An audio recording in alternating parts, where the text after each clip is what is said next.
Yeah, no, I can definitely do another story time with the kids. I'm so excited about it.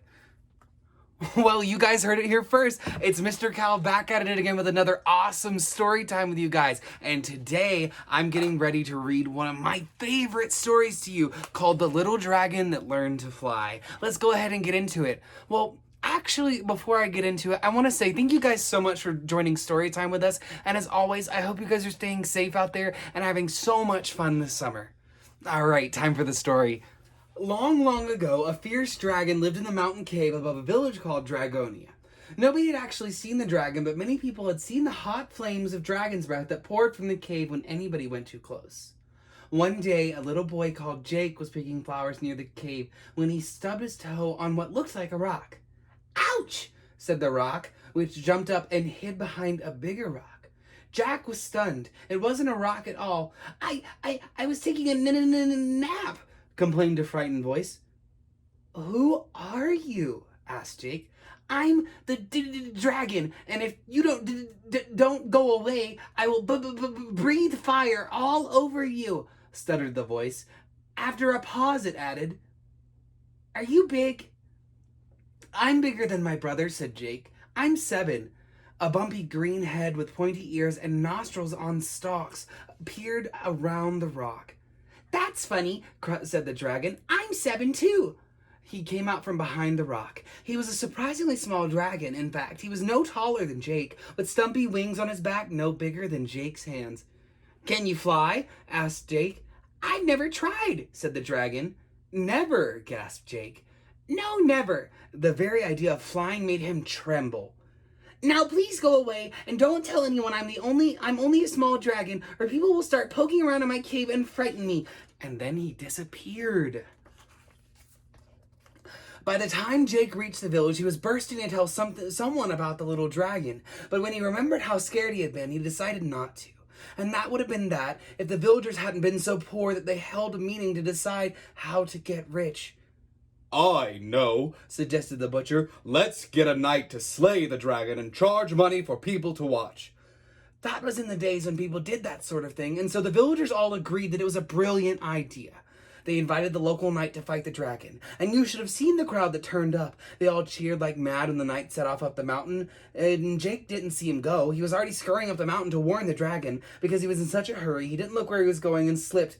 Ah! He cried as he hurled helter-skelter down the side of the mountain. He landed with a bump on a narrow ledge. Help! Help! He called, but nobody heard except the dragon, who was soon peering down at him. Help me! Begged Jake. What? Asked the dragon, who was quaking with fear. How could I possibly help? Couldn't you flap your wings and fly to my rescue? Asked Jake. Don't be silly. I've never flown in my life, replied the dragon. But, pleaded Jake, I was climbing up the mountain to warn you that a knight is coming to kill you. Oh, said the dragon. I'm gone. Poor Jake, he was so frightened he couldn't help crying. The dragon, who hadn't gone very far, knew all about crying. It was a very lonely time being a dragon and living by yourself, so he cried a lot. Please don't cry, he said, peering down at Jake again. But I might die. Oh dear, couldn't you climb back up? No, sobbed Jake. I'll bet you haven't even tried, said the dragon angrily. He stamped his foot so hard that the ground beneath him began to crumble, and he began to fall. Whoa! He cried as he hurtled down the side of the mountain. Oh! He yelled, whizzing past the narrow ledge where Jake sat. Flap your wings and fly, yelled Drake. Oh! Sobbed the dragon. Fly, Jake begged. Goodness knows what made the dragon twitch his wings, but something did. The next moment he was flying. Look, I can fly, he gasped, scooping Jake from the ledge and flapping to the top of the mountain. How about that? He laughed, dropping Jake not very gently at the mouth of his cave. Ah, there you are, panted a voice. It was the knight. He was out of breath from hurrying up the mountain in his heavy suit of armor. Please don't kill the dragon, yelled Jake. Yes, please don't kill me, quaked the dragon.